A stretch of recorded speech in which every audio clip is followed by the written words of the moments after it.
വലിയ ഒരു രാഷ്ട്രീയ പോരാട്ടത്തിന് ഒരുങ്ങുകയാണ് ഇന്ത്യ. സ്ഥാനാർത്ഥികളെല്ലാം തന്നെ കളത്തിലിറങ്ങിക്കഴിഞ്ഞു. മുന്നണികൾ അണിയറയിൽ കരുനീക്കവും നടത്തുന്നുണ്ട്. എന്തായിരിക്കാം ഇന്ത്യയുടെ ഭാവി? ഇന്ത്യയെ ആര് നയിക്കും?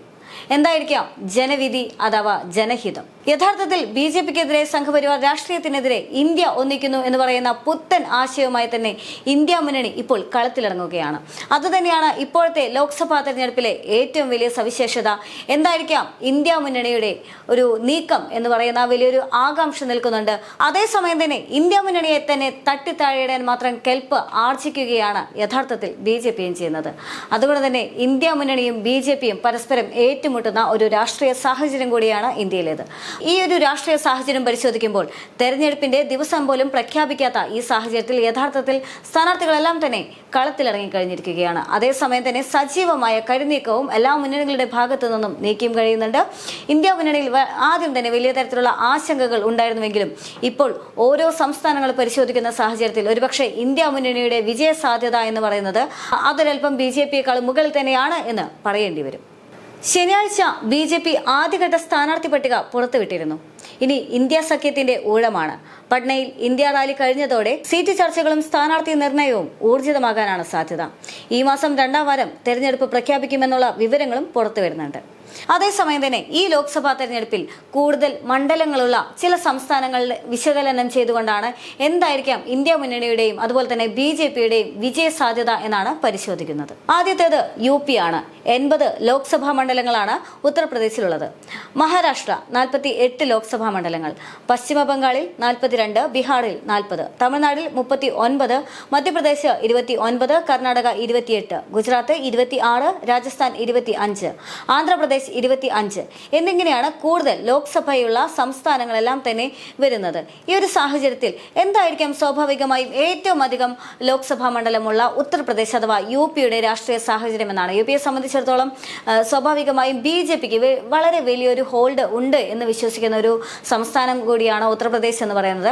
എന്തായിരിക്കാം ഉത്തർപ്രദേശിലെ രാഷ്ട്രീയ സാഹചര്യം എന്നാണ് ഇവിടെ വിലയിരുത്തുന്നത്. ഉത്തർപ്രദേശ് ഇക്കുറി തിളച്ചു മറിയാനുള്ള സാധ്യതകൾ ഏറുകയാണ്. അയോധ്യ രാമക്ഷേത്രം, മുത്തലാഖ് നിരോധനം തുടങ്ങിയവയുടെ പ്രധാന പരീക്ഷണശാലയായതും UP തന്നെയാണ് എന്നുള്ളതാണ് അതിന്റെ ഏറ്റവും വലിയ സവിശേഷത എന്ന് പറയുന്നത്. 2019 NDA നേടിയ 64 സീറ്റിൽ 62 BJPക്കായിരുന്നു. അപ്നാദൾ, സുഹേൽദേവ് ഭാരതീയ സമാജ് പാർട്ടി എന്നിവർക്ക് പുറമെ ഇത്തവണ RLDയും NDAയിലുണ്ട്. കോൺഗ്രസും സമാജ്വാദി പാർട്ടിയും ചേർന്നാണ് ഇക്കുറിയുള്ള മത്സരം എന്ന് പറയുന്നത്. RLD മറുകണ്ഠം ചാടിയതോടെ പശ്ചിമ UPയിൽ ഉണ്ടാകുന്ന മാറ്റം സ്വാഭാവികമായും നിർണായകമാകുമെന്നുള്ള കാര്യം തീർച്ചയുമാണ്. മായാവതിയുടെ BSP ഒറ്റയ്ക്കാണ് എന്നുള്ളതും ഏറെ ശ്രദ്ധേയം തന്നെയാണ്. യഥാർത്ഥത്തിൽ ഉത്തർപ്രദേശിൽ സമാജ്വാദി പാർട്ടിയും കോൺഗ്രസും ഒരുമിക്കുന്നു എന്നുള്ള വാർത്തകൾ വന്നിട്ടുണ്ടായിരുന്നു. കോൺഗ്രസ് ആണെങ്കിൽ ആദ്യം ആവശ്യപ്പെട്ടിരുന്ന സീറ്റുകളൊന്നും തന്നെ കോൺഗ്രസിന് ലഭിക്കുന്നില്ല. അതിനുശേഷം എന്താണോ മറ്റു മുന്നണിയിലുള്ള പാർട്ടികൾ പറയുന്നത്, അവർ പറയുന്ന അല്ലെങ്കിൽ അവർ നൽകുന്ന സീറ്റുകൾ എത്രയാണോ അതുമായി തന്നെ കോംപ്രമൈസ് ചെയ്തു പോകുന്ന ഒരു മനോനിലയായിരുന്നു, അല്ലെങ്കിൽ അത്തരം ഒരു സാഹചര്യത്തിലേക്കായിരുന്നു കോൺഗ്രസ് നീങ്ങിയിട്ടുണ്ടായിരുന്നത്. എന്ത് തന്നെയാണെങ്കിലും ഉത്തർപ്രദേശിൽ കോൺഗ്രസ് ഒറ്റയ്ക്ക് നിൽക്കുന്നതിനേക്കാൾ കൂടുതൽ ഒരുപക്ഷെ SPയുടെ കൂടെ നിൽക്കുകയാണെങ്കിൽ ലഭിക്കാനുള്ള സാധ്യതകൾ ഏറെയാണ് എന്നുള്ളൊരു നിരീക്ഷണം കൂടി ഇതിന്റെ കൂടെ തന്നെ ചേർത്ത് വായിക്കേണ്ടതുണ്ട്. അതേസമയം തന്നെ പരിശോധിക്കാനുള്ളത് മഹാരാഷ്ട്രയാണ്. അതേസമയം തന്നെ മുഖ്യധാരാ പാർട്ടികളിലുണ്ടായ പിളർപ്പും അതുപോലെ തന്നെ മലക്ക മറിച്ചിലുകളെല്ലാം തന്നെ മഹാരാഷ്ട്ര രാഷ്ട്രീയത്തിന്റെ ഗതി പ്രവചനാതീതമാക്കിയിട്ടുണ്ട് എന്നുള്ളതൊരു സത്യം തന്നെയാണ്. അതേസമയം തന്നെ ശിവസേനയും NCPയും പിളർന്നാണ് തെരഞ്ഞെടുപ്പിനെ നേരിടുന്നത് എന്ന് പറയുന്നതും ഏറെ ശ്രദ്ധേയമായ കാര്യം തന്നെയാണ്.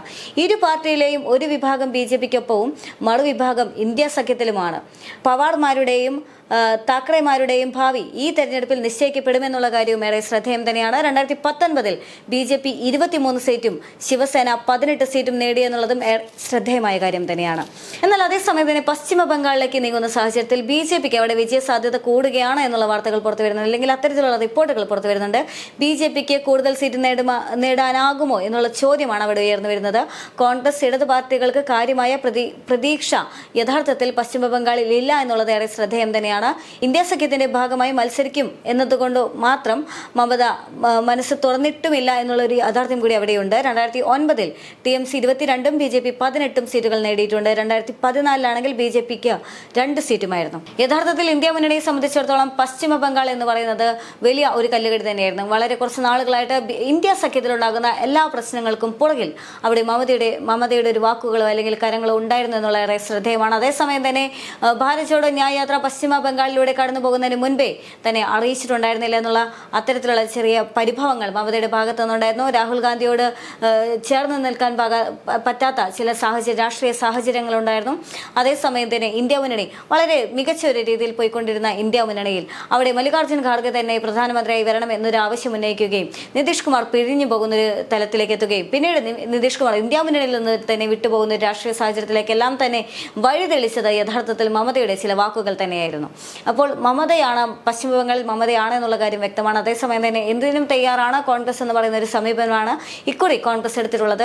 എന്താണെങ്കിലും പശ്ചിമ ബംഗാളിലെ രാഷ്ട്രീയ സാഹചര്യം എന്തായിരിക്കും എന്നുള്ള കാര്യം വളരെ വലിയ ഒരു സംശയമായി തന്നെ ഇപ്പോഴും നിലനിൽക്കുന്നുണ്ട്. കാരണം പ്രത്യേകിച്ചും അവിടെ ഇടതുമുന്നണിക്ക് വലിയ പ്രതീക്ഷകളില്ലാത്ത ഒരു സാഹചര്യത്തിൽ കൂടി. എന്നാൽ അതേസമയം തന്നെ ബീഹാറിലേക്ക് കടക്കുമ്പോൾ ബീഹാറിൽ 40 ലോക്സഭാ മണ്ഡലങ്ങളാണുള്ളത്. നിതീഷ് കുമാറിന്റെ ചാഞ്ചാട്ടം മുന്നണികളുടെ സ്വഭാവം മാറ്റിയെന്നുള്ളത് അത്തരത്തിലുള്ള പഠനങ്ങൾ വരുന്ന സാഹചര്യത്തിൽ നിതീഷ് കുമാറിന്റെ മാറ്റം ജനങ്ങൾക്ക് ഒന്നും തന്നെ വരുത്തിയിട്ടില്ല, ജനങ്ങളിൽ യാതൊരു തരത്തിലുള്ള ഒരു മാറ്റവും വരുത്തിയിട്ടില്ല എന്നുള്ള മറുവാദവും അവിടെ ഏറെ ശ്രദ്ധേയമാണ്. BJP, JDU, HIM എന്നീ പാർട്ടികൾ തുടങ്ങുന്ന NDAയും RJD കോൺഗ്രസ് പാർട്ടികൾ ചേരുന്ന ഇന്ത്യ സഖ്യവും തമ്മിലാണ് യഥാർത്ഥത്തിൽ അവിടെ മത്സരം വരുന്നത്. 2019 BJP, JDU സഖ്യം 39 സീറ്റുകളും നേടിയെന്നത് ശ്രദ്ധേയമാണ്. അതേസമയം തന്നെ കോൺഗ്രസിന് 1 സീറ്റുമായിരുന്നു ലഭിച്ചിട്ടുണ്ടായിരുന്നത്. അതായത് ബീഹാറിലെ രാഷ്ട്രീയ സാഹചര്യവും പരിശോധിക്കുന്ന സാഹചര്യത്തിൽ യഥാർത്ഥത്തിൽ മുൻപ് വന്നിട്ടുണ്ടായിരുന്ന ഒരു വിശകലനം അനുസരിച്ച്, അതായത് നിതീഷ് കുമാറിന്റെ ഒരു ചാഞ്ചാട്ടമെല്ലാം തന്നെ മുറുകി നിന്നിരുന്ന സാഹചര്യത്തിൽ ചില പഠനങ്ങളെല്ലാം തന്നെ പുറത്തു വന്നിട്ടുണ്ടായിരുന്നു. ആ സാഹചര്യത്തിൽ എന്തിനാണ് പറയുന്നത്, ലാലു പ്രസാദ് യാദവ് പോലും പറഞ്ഞിട്ടുണ്ടായിരുന്നത് യഥാർത്ഥത്തിൽ നിതീഷ് കുമാറിന്റെ ഒരു മാറ്റം ജനങ്ങൾക്ക് അതെല്ലാം തന്നെ സ്വാഭാവികമായി മാറിയിരിക്കുകയാണ്. നിതീഷ് കുമാറിന്റെ മാറ്റം അങ്ങനെ വലിയൊരു രാഷ്ട്രീയ കോളിളക്കമൊന്നും തന്നെ ഉണ്ടാക്കാൻ പോകുന്നില്ല. അദ്ദേഹം BJP നിന്ന് കഴിഞ്ഞാലും കോൺഗ്രസിൽ നിന്ന് കഴിഞ്ഞാലും പ്രത്യേകിച്ച് ഒരു മാറ്റവും ഈ തെരഞ്ഞെടുപ്പിൽ സംഭവിക്കാനില്ല എന്നാണ് ലാലു പ്രസാദ് യാദവ് പോലും പറഞ്ഞു വെച്ചിട്ടുണ്ടായിരുന്നത്. എന്ത് തന്നെയാണെങ്കിലും എന്തായിരിക്കാം ബീഹാറിലെ രാഷ്ട്രീയ അന്തരീക്ഷം എന്നുള്ള കാര്യം കണ്ടതിനറിയേണ്ടി വരും. അതേസമയം തന്നെ കഴിഞ്ഞ തവണ BJP സ്വന്തമാക്കിയ വോട്ടും അതും ഏറെ ശ്രദ്ധേയം തന്നെയായിരുന്നു എന്നുള്ളതും ഇവിടെ എടുത്തു പറയേണ്ട ഒന്ന് തന്നെയാണ്. അടുത്തത് തമിഴ്നാടാണ്. തമിഴ്നാട് എന്ന് പറയുന്ന സാഹചര്യത്തിൽ ദക്ഷിണേന്ത്യയിലേക്ക് കൂടുതൽ അടുത്തു കഴിഞ്ഞു. തമിഴ്നാട്ടിൽ BJPക്ക് അത്ര വലിയൊരു വേരോട്ടമൊന്നും തന്നെ ഉണ്ടാക്കാനായിട്ട് ഇതുവരെയും സാധിച്ചിട്ടില്ല. അതുകൊണ്ട് തന്നെ തമിഴ്നാട്ടിൽ ഇനി എന്തെങ്കിലും ഒരു അത്ഭുതം ഉണ്ടാകുമോ എന്നുള്ള അത്തരം ഒരു ചോദ്യത്തിന് അവിടെ വലിയ പ്രസക്തിയില്ല. കാരണം തമിഴ്നാട്ടിൽ ഒരു പക്ഷേ രാമനാഥപുരത്ത് മോദി തന്നെ മത്സരിക്കാനുള്ള സാധ്യതയുണ്ട് എന്നുള്ള വാർത്തകൾ വന്നിട്ടുണ്ടായിരുന്നു. ഒരു മോദി തരംഗം ഉണ്ടാക്കാനുള്ള ഒരു ശ്രമം യഥാർത്ഥത്തിൽ BJPയുടെ ഭാഗത്തു നിന്ന് ആദ്യം ഉയർന്നു വന്നിട്ടുണ്ടായിരുന്നു. അതേസമയം തന്നെ അവിടെ നിന്നും ഇത്തവണ മോദി മത്സരിക്കുന്നില്ല എന്നുള്ള വാർത്തകളും വന്നിട്ടുണ്ടായിരുന്നു. എന്തിനാണെങ്കിലും രാമനാഥപുരത്തെ ഒരു വോട്ട് അല്ലെങ്കിൽ അവിടുത്തെ ഒരു രാഷ്ട്രീയ സാഹചര്യം വെച്ചുകൊണ്ട് കഴിഞ്ഞ ലോക്സഭാ തെരഞ്ഞെടുപ്പിൽ രാമനാഥപുരത്ത് മുസ്ലിം ലീഗിന് ലഭിച്ചിട്ടുള്ളത് 1 ലക്ഷത്തിലേറെ വോട്ടുകളാണ്. അതായത് അത്രമേൽ ഭൂരിപക്ഷത്തിലാണ് മുസ്ലിം ലീഗ് അവിടെ അധികാരം ഉറപ്പിച്ചിട്ടുള്ളത്. ആ മുസ്ലിം ലീഗിനോടാണ് ഇക്കുറി BJPയുടെ ഭാഗത്തു നിന്നും പ്രധാനമന്ത്രി നരേന്ദ്രമോദി തന്നെ നേരിട്ട് കളത്തിലിറങ്ങുന്നു എന്നുള്ള വാർത്തകളെല്ലാം തന്നെ വന്നിട്ടുണ്ടായിരുന്നത്. എന്ത് തന്നെയാണെങ്കിലും ഇപ്പോൾ ആദ്യഘട്ട പട്ടിക പുറത്തു വരുന്ന സാഹചര്യത്തിൽ മോദി തന്നെ മാറി നിൽക്കുന്ന ഒരു രാഷ്ട്രീയ സാഹചര്യം കൂടിയാണ്. BJPയുടെ ഭാഗത്തുനിന്നും മോദി വരുന്നില്ല എന്നുള്ള വാർത്തകളാണ് ഇപ്പോൾ പുറത്തു വരുന്നത്. അങ്ങനെയാണെങ്കിൽ സ്വാഭാവികമായും അണ്ണാമലയ്ക്ക് പോലും അവിടെ വലിയ പ്രാധാന്യമെല്ലാം തന്നെ കുറഞ്ഞു വരുന്ന ഒരു രാഷ്ട്രീയ സാഹചര്യം കൂടിയാണ്. പ്രത്യേകിച്ചും BJPയുടെ അടവുകളെല്ലാം തന്നെ പാളിപ്പോകുന്ന ഒരു സ്ഥിതി കൂടിയാണ് പ്രധാനമായും തമിഴ്നാട്ടിലേതെന്ന് തന്നെ പറയേണ്ടി വരും. അവിടെ അപ്പോൾ BJPക്ക് എന്തെങ്കിലും ഒരു മാറ്റം ഉണ്ടാക്കാൻ സാധിക്കുമെന്നുള്ള ചോദ്യം അവിടെ ഏറെ അത്ര പ്രസക്തമല്ല എന്ന് തന്നെ പറയേണ്ടി വരും. അതേ സാഹചര്യത്തിൽ ഇന്ത്യ മുന്നണിയുടെ ഒരു നേട്ടം അത് എത്രമാത്രമാണ് എന്ന് യഥാർത്ഥത്തിൽ തമിഴ്നാടിൻ്റെ അല്ലെങ്കിൽ ഇന്ത്യ മുന്നണി എന്ത് ഇമ്പാക്റ്റാണ് യഥാർത്ഥത്തിൽ ദക്ഷിണേന്ത്യയിൽ ഉണ്ടാക്കുന്നത് എന്നുള്ളത് യഥാർത്ഥത്തിൽ തമിഴ്നാട്ടിലെ ആ വോട്ടുകൾ കണ്ട് തന്നെ മനസ്സിലാക്കേണ്ടി വരും. എന്ത് തന്നെയാണെങ്കിലും തമിഴ്നാട്ടിലേക്ക് കടന്നു ചെല്ലുന്ന സാഹചര്യത്തിൽ DMK, കോൺഗ്രസ്, ഇടതുപക്ഷ പാർട്ടികൾ എന്നിവരടങ്ങുന്ന ഇന്ത്യ മുന്നണിക്കെതിരെ BJPക്ക് പറയത്തക്ക സഖ്യകക്ഷികളില്ല എന്നുള്ളത് തന്നെയാണ് യാഥാർത്ഥ്യം. അതേസമയം തന്നെ AIADMK ഒറ്റയ്ക്കാണ് ഇത്തവണ എന്നുള്ളതും ഏറെ ശ്രദ്ധേയമായ കാര്യം തന്നെയാണ്. 2019 38 സീറ്റുകളും DMK സഖ്യത്തിനായിരുന്നു എന്നുള്ളതും അവിടുത്തെ രാഷ്ട്രീയം വ്യക്തമായി തന്നെ എടുത്തു കാണിക്കുന്നുണ്ട്. അതേസമയം തന്നെ മധ്യപ്രദേശിലേക്ക് വരുമ്പോൾ 29 സീറ്റുള്ള മധ്യപ്രദേശിൽ 2019 28 സീറ്റും BJPക്ക് തന്നെയായിരുന്നു. കോൺഗ്രസിന് 1 സീറ്റുമാണ് ലഭിച്ചത്. 2023 നിയമസഭാ തെരഞ്ഞെടുപ്പിൽ ഭരണം നിലനിർത്തിയ BJP ആത്മവിശ്വാസത്തോടെയാണ് തെരഞ്ഞെടുപ്പിനെ നേരിടുന്നത്. കോൺഗ്രസ് ക്യാമ്പിൽ നേതൃശൂന്യതയും ഉണ്ട് എന്നുള്ളത് അവിടെ ശ്രദ്ധേയം തന്നെയാണ്. അതായത് മധ്യപ്രദേശിനെ സംബന്ധിച്ചിടത്തോളം അവിടെ BJPക്ക് യഥാർത്ഥത്തിൽ വലിയ പ്രതീക്ഷയുണ്ട് എന്ന് തന്നെ മനസ്സിലാക്കേണ്ടി വരും. അവിടെ ഒരുപക്ഷെ ഇന്ത്യ മുന്നണിയാണെങ്കിലും കോൺഗ്രസ് ആണെങ്കിലും ഒരുപക്ഷെ പകച്ചു പോകുന്ന ഒരു രാഷ്ട്രീയ സാഹചര്യം കൂടി മധ്യപ്രദേശിനെ സംബന്ധിച്ചിടത്തോളം ഉണ്ട് എന്നുള്ളതും അവിടെ ശ്രദ്ധേയം തന്നെയാണ്. അതേസമയം തന്നെ മറ്റൊരു ദക്ഷിണേന്ത്യൻ സംസ്ഥാനമാണ് കർണാടക എന്ന് പറയുന്നത്. സംസ്ഥാന ഭരണം പിടിച്ചതിന്റെ ആത്മവിശ്വാസത്തിലാണ് യഥാർത്ഥത്തിൽ കോൺഗ്രസ് കർണാടകയിലുള്ളത്. ഇന്ത്യ സഖ്യമില്ലെങ്കിലും നേട്ടമുണ്ടാക്കാനാണ് കോൺഗ്രസിന്റെ പ്രതീക്ഷ എന്ന് പറയുന്നത്. 2019 28 25 സീറ്റും നേടിയ BJP ഇത്തവണ JDSുമായി ചേർന്നാണ് പോരാടുന്നത് എന്നുള്ളതും ശ്രദ്ധേയം തന്നെയാണ് കഴിഞ്ഞ തവണ കോൺഗ്രസ് JDS സഖ്യത്തിന് 2 സീറ്റാണ് ലഭിച്ചിട്ടുണ്ടായിരുന്നത്.